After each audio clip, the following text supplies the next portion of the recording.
ఇక మన చిత్ర పరిశ్రమల వారసత్వం మీద ఆమె జీవితంలో గిట్లా మస్తుగా ప్రభావం చూపించిందని ఇప్పుడు ప్రముఖ నటి రకుల్ ప్రీత్ సింగ్ అంటున్నదంట. ఇక దీనివల్ల నా జీవితంలో ఎన్నో అవకాశాలని కోల్పోయినా అని అంటున్నది. కానీ గదేం తప్పు కాదు అని అంటున్నదంట. ఇక ఇది నిజమేనంట. ఈ ముచ్చటిన్నర రకుల్ ప్రీత్ సింగ్ వారసత్వం వల్ల మస్తుగా అవకాశాలు కోల్పోయిందంట. గంతేకాదు దాని కొరకు ఆమె ఇప్పటి వరకు బాధపడిందే లేదంట. ఎందుకనంటే గది సహజం అంటున్నది. ఇప్పుడు ఏ చిత్ర పరిశ్రమలైనా కానీ గిది నడుస్తూనే ఉన్నది. ఇక అప్పటికెప్పటికోకెళ్ళి ఇప్పటి వరకు ఇట్లా గది ఇంకా ఆగుతూనే లేదా. ఎందుకనంటే ముఖ్యంగా మన హిందీ చిత్ర పరిశ్రమలోనైతే గిది ఎక్కువ శాతం కనబడుతుంది అని అంటున్నది.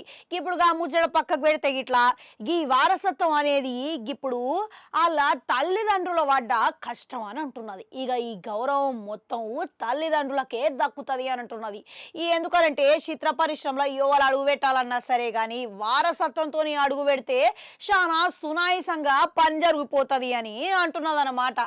కనుక ఇప్పుడు గిసువంటి వారసత్వం అనేది ముందుగా భవిష్యత్తులో నా పిల్లలకి గిట్లా ఉపయోగపడుతుంది అని అనుకుంటే ఇక గంతకంటే ఏం కావాలి.